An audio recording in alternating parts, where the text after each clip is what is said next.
They said Graven 6 was a death sentence dressed in clouds. Eli Voss stood in the dropship's vibrating belly, gripping the railing tight as atmospheric turbulence slammed the craft around like a toy in a storm. Around him, armored boots stomped, equipment clanked, and gruff voices cracked jokes through rebreather filters. "Hope the kid packed diapers," one of the Varn soldiers laughed, his mandibles twitching in amusement. He was twice Eli's height, four-armed, and wrapped in obsidian-scaled armor that looked grown instead of forged. Eli didn't reply. He stared out the flickering viewport, eyes scanning the planet below. Graven 6 seethed with fog, clouds rolling like waves over black mountains. Sensors read dangerous pressure levels, ultra-dense gravity, and fauna that didn't match any evolutionary logic. The galaxy had called it uninhabitable. Earth had called it a challenge. "What's the plan, human?" came another voice, this one colder. "Commander Dravket. Varn Dominion officer. You observe the bugs and plants while the real soldiers do the work?" Eli's voice was calm. "I'm here to catalog biosignatures. Learn. Not everything needs to be killed to be understood." Dravket sneered. "Small words for a small species." The dropship landed with a shudder. The ramp hissed open, exhaling pressure into a heavy, humid world where the air felt thick enough to chew. Trees the size of towers bent under their own weight. Vines moved on their own. From somewhere distant, something let out a sound, a low, echoing rumble that felt less like a roar and more like a warning. "Move!" barked a human squad leader, pushing past Eli as boots hit mossy soil. "Scout perimeter! Biotechs, you've got 10 minutes before this place swallows us whole." Eli activated his recorder and stepped off the ramp. Every footfall felt exaggerated, like walking through syrup. His frame was lean, wiry, adapted from life on low-grav mining moons. Here, on Graven 6, his body protested every breath. But he moved forward. He studied a strange blue fungus pulsing on a tree trunk, then carefully took a spore sample. Something rustled behind him. He turned. Nothing. Just jungle. Alive, watching. 10 minutes turned into 30. Eli drifted farther than intended, following strange tracks in the soft earth, three-toed, deep, and spaced far apart. Whatever left them was fast and heavy. His curiosity overwhelmed caution. Then the ground shifted beneath him. A tremor. Birds, or things like them, erupted from the canopy, screaming. He stumbled back as the earth cracked open beneath his boots. Soil gave way. Eli dropped through the undergrowth, tumbling down a steep ravine, hitting rock, bark, and vines until everything went dark. When he woke, his leg throbbed. Not broken. Just bruised. His helmet's HUD flickered, suit integrity compromised. Local comms were out. He sat up slowly. The ravine around him was dense, lit dimly by bioluminescent moss. Trees above blocked most light. The air was hotter here. Thicker. And then, he saw it. A shape lay nestled in a tangle of broken trees and stone. At first, Eli thought it was a fallen boulder, then it shifted, revealing scales the size of his hand. Black with gold veins. Breathing. Shallow. Injured. A creature, easily the size of a dropship, was curled into the hollow, its flanks rising and falling in slow agony. 3 glowing eyes watched him. Not hostile. Not yet. Eli froze. Heart pounding, he whispered into his dead mic. "If anyone hears this, I've found something. I think." The creature growled, not a threat, more like a groan. It was bleeding. A deep gash across its side, still oozing dark fluid. It was young, he realized. Juvenile. Still massive, but not at full size. He looked into its eyes. Alien. Intelligent. Not animal. Eli moved slowly. He opened his pack, pulled out a Medigel cartridge, and held it up. "I'm not here to hurt you," he said, though the creature wouldn't understand. I don't know why you're not killing me. But I can help."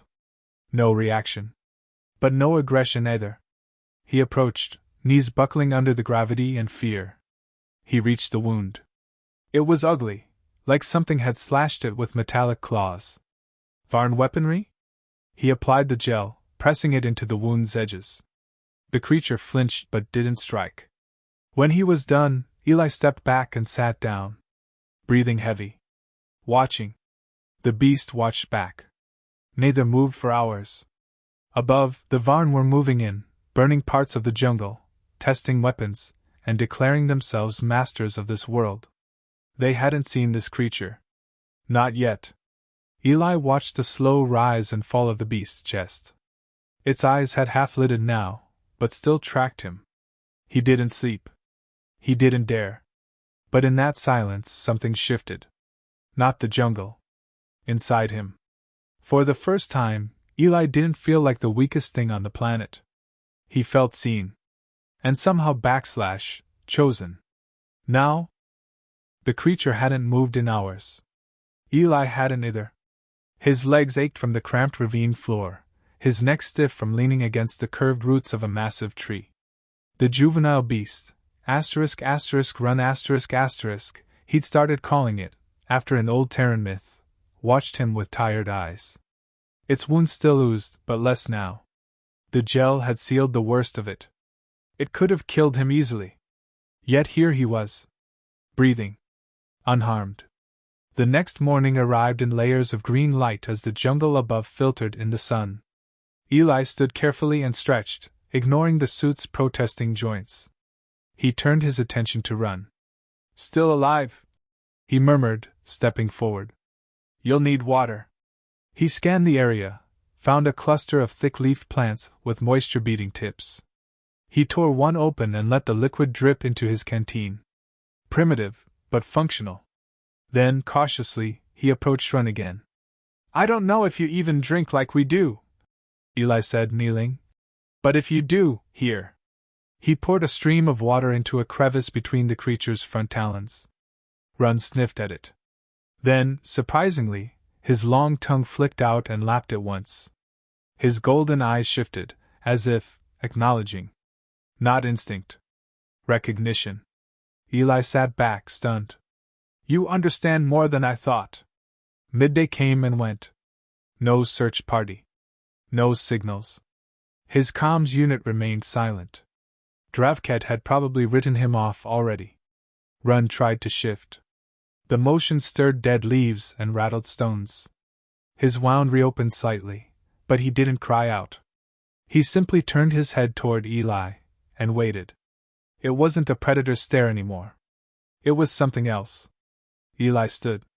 All right. Let's get you fed. Over the next hours, Eli became a blur of movement. He scavenged, hunted, gathered whatever he could. He found beetles the size of fists, mushrooms that pulsed with heat, and small, bird-like creatures with bioluminescent wings. He roasted what was safe over a controlled flame from his emergency torch. He set it before Run. The beast didn't pounce. He sniffed again, then ate slowly. You're not just an animal, are you? Eli said, sitting nearby. You're something more. That night, as mist rolled into the ravine and strange calls echoed through the trees, Eli built a crude perimeter. Not to keep Run out, but to protect both of them from what might wander in. Run slept with his head facing Eli, one eye open. The dreams came on the second night. Not his own. Eli jolted awake to a rush of images, not visions, exactly, but impressions, pressed into his thoughts like fingerprints on glass. Shapes, fire, screaming skies, crashing waves. Towering creatures standing like sentinels across a forest, and then falling in agony beneath burning ships. Run. The link faded the moment Eli opened his eyes. He sat up, breathing hard. Was that you? Run didn't answer, but the golden eye blinked once. Eli stared at him for a long time. You remember, he whispered. You remember the first invasion. You remember the Varn. Run snorted. At dawn, Eli found tracks near the ravine edge. Heavy, armored boots. Varn scouts. He hid behind the brush and watched a drone hover down, scan briefly, then return without entering fully. They're close, Eli muttered. We don't have long. He turned to Run. If they find you, they'll kill you. Worse, they'll dissect you. Mount your head as proof they conquered another apex. Run growled low, barely audible, but there was fire behind it now. Rage. Understanding. You're not just a beast. You're a guardian of this place. Maybe the last of your kind. Eli paused, then reached out slowly. His fingers touched Run's scaled brow. A ripple passed through the air, subtle but undeniable. And then he heard it. Not through ears. Not in English. But a word. Ancient, layered with meaning, pressed into his mind. Kin. Eli staggered back. You're choosing me, he whispered. Why? Run didn't move. But the bond held. Above, the Varn had begun burning corridors through the jungle with plasma lines. Drones dropped sonic pulses to flush out creatures. Everything ran, except those that fought. Eli climbed up the ravine wall and peeked beyond the trees. Smoke curled in the sky. A cluster of Varn soldiers moved methodically across the ridge. Eli recognized Dravket's tall silhouette in the middle. A Varn sniper aimed at something in the distance. A massive shape moving in the trees. Another one, Eli thought. Another World Eater. The sniper fired. The creature collapsed in the distance. Dravket laughed. Eli's fists clenched. He descended back to run, heart pounding. They're exterminating you. One by one. Run stood now. Fully. Tall as a starship engine. His wound glowed faintly from the gel, but he didn't limp. He looked down at Eli. Then beyond him. Toward the smoke.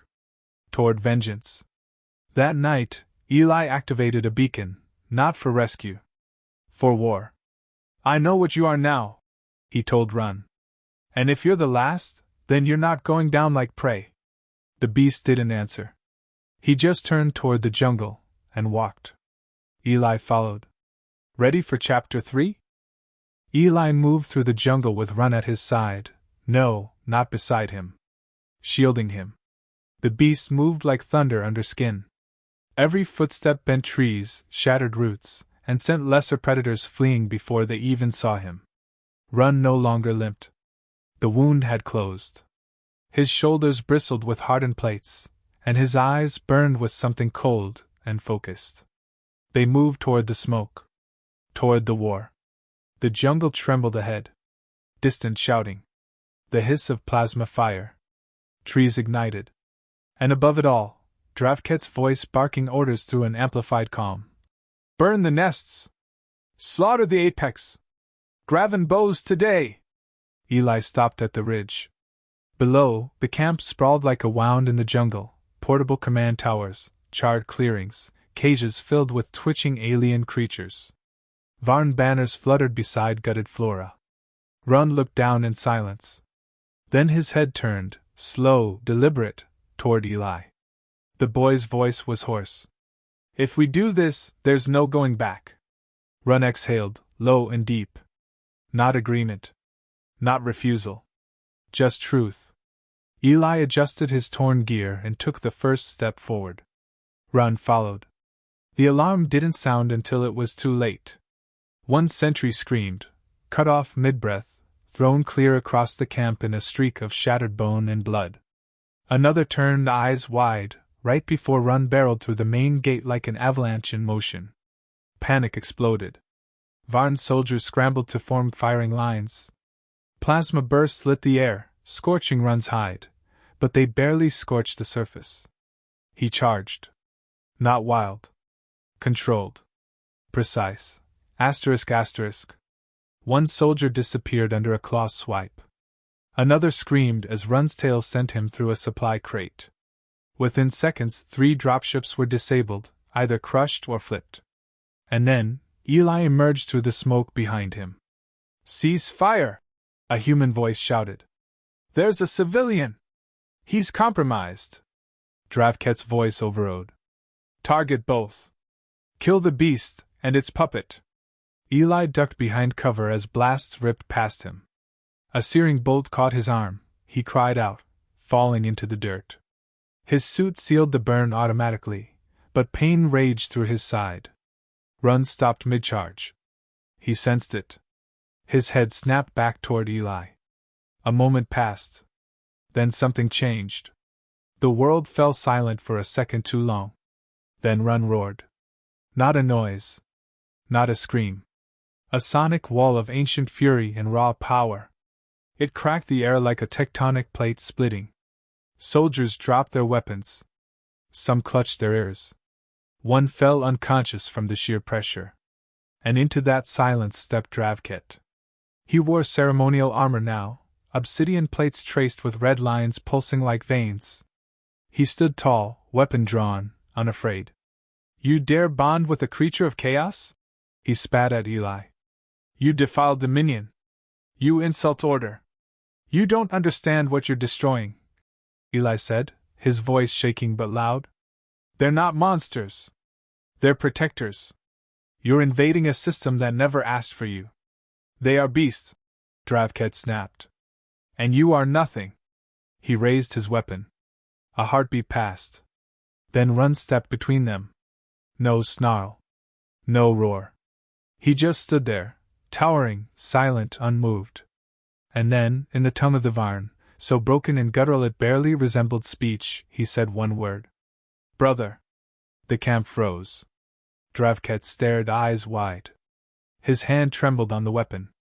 No, he muttered. That's not possible. Run's eyes glowed brighter. Brother, he repeated, louder this time. And then, more movement. From the tree-line emerged others. Not many. 3, maybe 4. Smaller than Run. Their hides scarred, burned, but alive. They'd stayed hidden. Waiting. Watching. Drawn now by Run's call. They didn't attack. They stood behind Eli. Behind their chosen. Dravket took a step back. You've lost, Eli said. You just don't know it yet. The commander hissed, raised his blade, and charged. But he never reached Eli. Run's arm swept across the air with devastating grace. Dravket flew 20 meters, hit a supply tower, and crumpled. Motionless. Dead or unconscious. It didn't matter. The battle was over. Hours later, the fires had died. The remaining Varn forces retreated to their dropships, those who hadn't surrendered. Human scientists emerged from hiding speechless, staring at the great beasts circling the camp perimeter like silent sentinels. Eli stood in the center, arm bandaged, leaning slightly on a support rod. He looked up at Run. They saw you, he said quietly. They heard you. Run said nothing, but dipped his head, an acknowledgement, a gesture that no human or Varn had ever seen. Eli looked around at the chaos, the wreckage, the silent prisoners, the beasts watching them all. Then he turned to the lead science officer, who approached slowly. Tell Earth what happened here, Eli said. Tell them Graven 6 isn't a death world. What is it then? The officer asked, his voice wary. Eli looked up at Run again. A place with laws older than ours. And Guardians were only beginning to understand. By dusk, the skies cleared for the first time in days.